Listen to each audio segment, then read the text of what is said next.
Across the country, from pet shops to airlines, companies are buying up smaller players under the regulator's radar. The Treasurer wants to stop that happening. From January 2026, if a company wants to buy or merge with another, they'll have to get the Australian Competition and Consumer Commission's approval. Serial acquisitions by large firms and acquisitions that entrench the power of market leaders, they're not adequately captured, in my view, by our competition laws.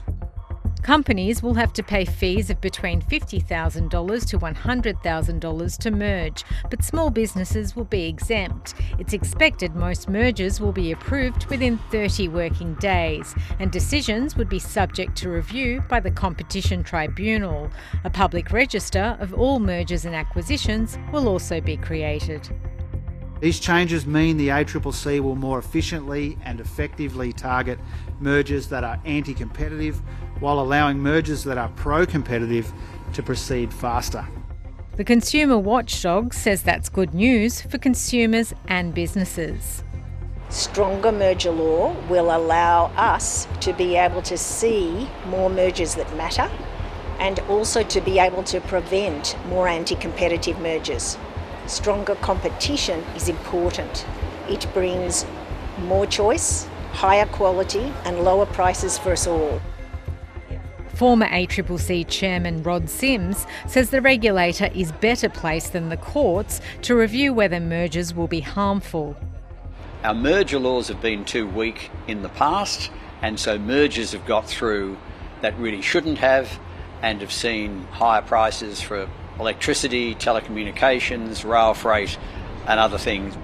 More than 1,400 mergers were recorded in 2023 at a value of about $300 billion, but only about 330 were notified to the ACCC under the existing regime, with half involving the largest 1% of businesses. The regulator was unaware how many pet shops and vet clinics Petstock had been buying until Woolworths recently applied to take a majority stake in the company. The changes mean that every time a new merger's on the table, the ACCC will also need to consider deals made over the past 3 years. It would be allowed to look at all the acquisitions that company has done, whether they have been approved or not, and assess whether the combined effect is problematic. Lawyers who represent big corporates and business groups worry that proposed changes may mean deals over a certain threshold get blocked. It is really critical that those thresholds are set at the right level so that they don't over-capture too many mergers that the ACCC will review. Getting the balance right so businesses can keep doing deals without harming competition. Nassim Kadem there. The federal government isn't giving the ACCC all the powers it asked for. I sat down with Chair Gina Cass-Gottlieb earlier. Welcome to The Business. It's a pleasure to be here, Kristen. If these reforms had been in place over the past decade, would Australians be feeling as squeezed by the cost of living? What we know from the analysis and the evidence is that there have been a range of acquisitions that the ACCC has not seen and therefore not been able to assess and take action in relation to.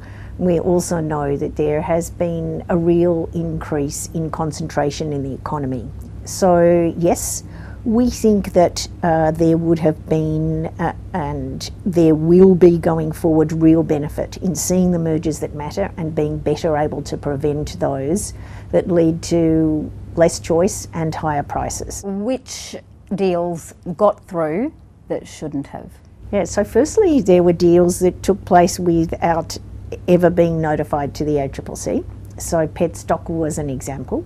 The second largest chain supplier of specialty pet food and pet products was built up small transaction by small transaction with no notification to the ACCC whatsoever. It only became apparent when another listed company wanted to make an investment in Petstock.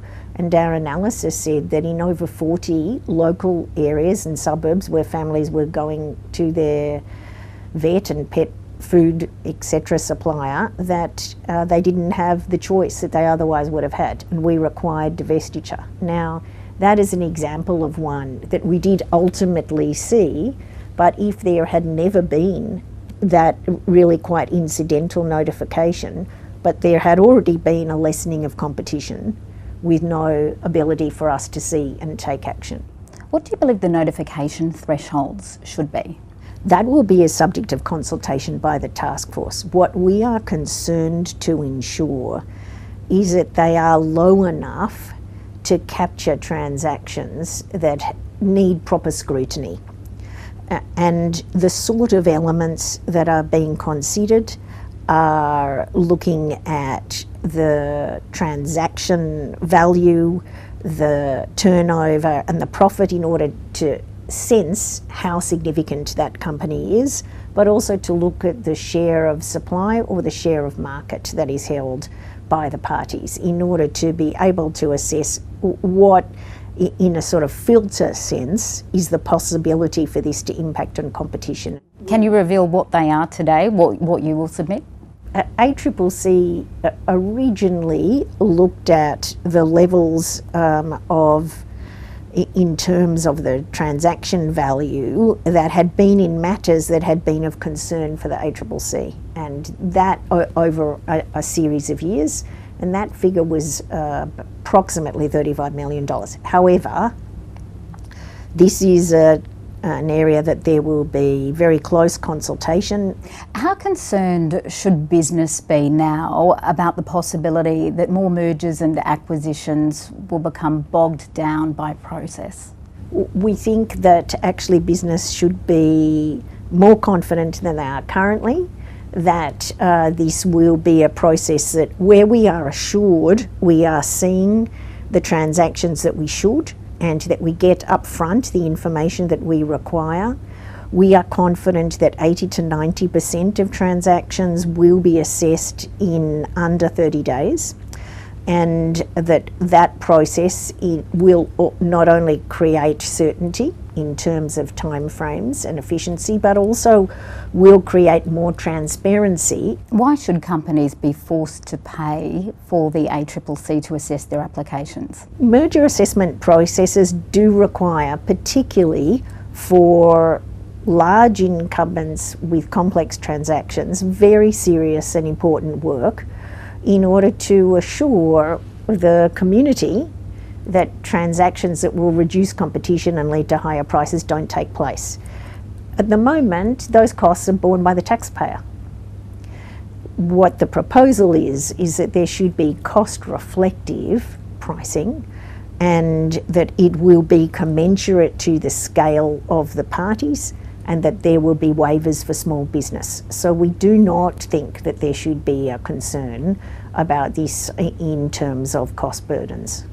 Is the ACCC disappointed that the government didn't accept its submission that companies be forced to show why their proposed deals wouldn't substantially lessen competition? It is correct. We did not get everything that we asked for. We do think that the package of reforms as a whole work together to deliver to the objectives, that we will see the mergers that matter, that we will have the capacity through the right information being in front of us to do the key assessment about where there is a potential competition effect, and that we'll be able to prevent, before they complete, which is really important, prevent matters, transactions, which we are reasonably believe will substantially lessen competition, including where substantially lessened competition includes create, strengthen or entrench a substantial degree of market power. Gina Cass-Gottlieb, great to speak to you. Yeah, thank you.